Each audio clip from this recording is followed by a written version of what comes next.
बिस्मिल्लाहिर्रहमानिर्रहीम। अस्सलाम वालेकुम। उम्मीद है आप सब खैरियत से होंगे। अल्लाह सुब्हानहू तआला से दुआ है कि हम सबको अपनी ज़बान में रखें। अगर आप इस चैनल पे नए हैं तो इसको लाइक और सब्सक्राइब करें और अपने दोस्तों के साथ शेयर करें और बेल आइकन को दबा दें ताकि मेरी आने वाली नई वीडियो का नोटिफिकेशन आसानी से आप तक पहुँच जाए।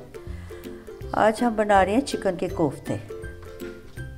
इसके लिए हमने चिकन ब्रेस्ट लिया है, इसका वज़न 3 पाव है। ने इसका कीमा करवा लिया है और इसके अंदर 2 मीडियम साइज़ के प्याज, ये 5 से 6 जवे लहसुन के, एक छोटा टुकड़ा अदरक का, हरा धनिया और 3 से 3 अदद हरी मिर्चें। उन सबको हमने ये मिक्सिंग जार में अच्छी तरह ग्राइंड कर लिया है। ये इसको हमने ग्राइंड करके पानी इसका निचोड़ लिया है। अगर पानी इसमें चला जाएगा तो फिर हमारे जो कोफ्ते हैं वो टूट जाएंगे, सही तरह बनेंगे नहीं। ये इसमें शामिल करना है। बिस्मिल्लाहिर्रहमानिर्रहीम। सूखा धनिया पिसा हुआ 1 टेबल स्पून, पिसा हुआ गरम मसाला 1 टीस्पून, कुटी मिर्च 1 टीस्पून। ये रोस्टेड बेसन है, बेसन को हमने हल्का सा फ्राई कर लिया है। ये 4 टेबल स्पून है। इससे ये होगा कि हमारे कोफ्तों की बाइंडिंग बड़ी अच्छी होगी। बिस्मिल्लाहिर्रहमानिर्रहीम।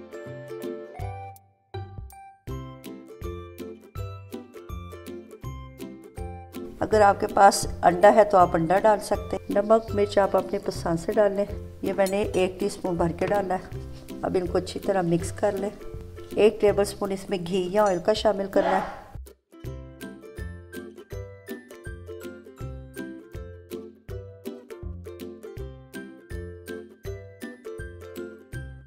तो ये सारा मेज़ा हमने अच्छी तरह मिक्स कर लिया है। अब इसके हमने छोटे छोटे से गोल गोल कोफ्ते बना लें।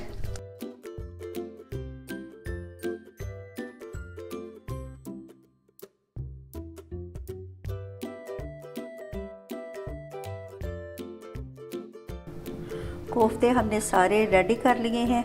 अब इसको आधे घंटे के लिए हमने फ्रिज में रखना है। फिर इसका मसाला ग्रेवी तैयार करनी है और इनको हमने घी में फ्राई भी करना है। फ्राई करने से ये होगा कि ये उनका लुक बहुत अच्छा सा हो जाता है और खाने में बहुत मज़े के और टेस्टी हो जाते हैं। कोफ्तों को हमने फ्राई करना है। इसके लिए हमने ऑयल को मीडियम आंच पे गरम कर लिया है। बिस्मिल्लाहिर्रहमानिर्रहीम।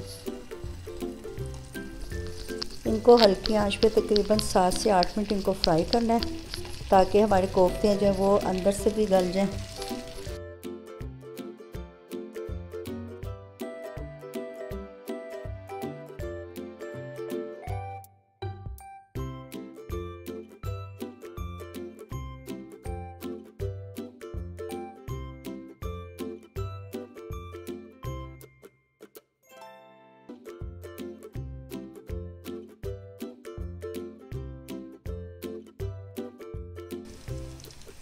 फ्राई करने से ये होता है, एक तो इनका टेस्ट बहुत अच्छा हो जाता है कोफ्तों का और एक ये कोफ्ते टूटते नहीं हैं।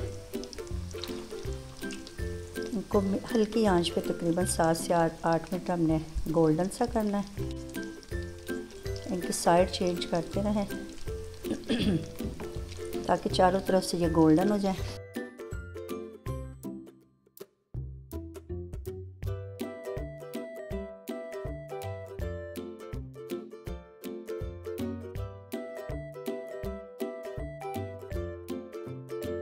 कोफ्तों की ग्रेवी के लिए जिस ऑयल में हमने कोफ्तों को फ्राई किया था वही ऑयल हमने इसमें डाल लिया है। 2 दालचीनी के टुकड़े साबुत, 4 अदद छोटी इलायची, ½ टीस्पून साबुत ज़ीरा। अब इनको हल्का सा फ्राई कर लिया है। अब इसके अंदर हमने 2 बड़े साइज़ के प्याज मैंने कद्दूकश करके डाले हैं। पिसा हुआ लहसुन 2 टेबल स्पून और आप 1 टेबल स्पून अदरक पिसा हुआ साथ ही शामिल करें और इसको भी साथ ही भून लें। तकरीबन 3 से 4 मिनट हमने ये मसाले को भूनना है। मसाला नीचे से लगने ना पाए, मुसलसल चम्मच चलाते जाएं। हल्का थोड़ा सा पानी डाल दें ताकि मसाला नीचे से जले ना। 1 टीस्पून भर के मिर्चों का है, ½ टीस्पून हल्दी, 1 टीस्पून नमक मिर्च आप अपने टेस्ट के मुताबिक कम या ज़्यादा कर सकते हैं। और ये 2 टेबल स्पून पिसा हुआ सूखा धनिया, 1 टीस्पून पिसा हुआ गरम मसाला और 1 टीस्पून पिसी काली मिर्च। इस मसाले को ये हमने 1 पाव दही ली है उसमें शामिल कर दें।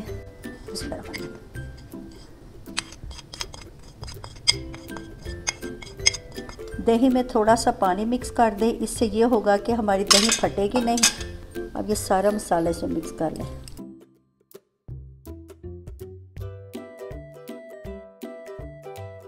मसाला हमारा भुन गया है, तो अब इसके अंदर हम दही वाला मिक्सर शामिल कर रहे हैं। दही के अंदर हमने सारे मिर्च मसाले मिक्स किए हुए हैं। अब दही का पानी खुश्क हो जाए और इसको अच्छी तरह भून लेना है। दही का पानी खुश्क हो गया है और हमारा मसाला अच्छा सा भुन गया है। ये देखिए, ये ऑयल ऊपर आ गया, इसका मतलब है कि हमारा मसाला अच्छा सा भुन गया है। 1 गिलास पानी का शामिल करें। ग्रेवी आप अपनी पसंद से कम या ज़्यादा कर सकते हैं। अब इसमें बॉयल आ जाए तो फिर इसमें हमने कोफ्ते शामिल करने हैं।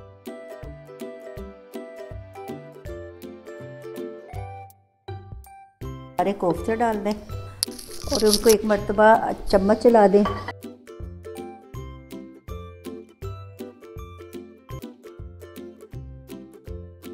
अब इसको 10 से 15 मिनट पकने दें, हल्की आंच पे पकने दें, ताकि हमारे कोफ्ते भी अंदर से पक जाएं। माशाल्लाह अल्हम्दुलिल्लाह हमारे कोफ्ते पक के रेडी हो गए हैं। अब इनको हम डिश आउट करते हैं और आपको दिखाते हैं। इसकी ग्रेवी आप अपनी पसंद से कम या ज़्यादा कर सकते हैं, वो आपकी अपनी चॉइस है। अल्हम्दुलिल्लाह हमारे चिकन के कोफ्ते रेडी हो गए हैं। खाने देखने में भी इनकी लुक बहुत अच्छी है और खाने में ये बहुत यमी और बहुत टेस्टी हैं। आपने इसको ज़रूर ट्राई करना और कमेंट्स में बताना है। अच्छा जी, आप इजाज़त दें, नई रेसिपी के साथ हाज़िर होंगे। अल्लाह हाफ़िज़।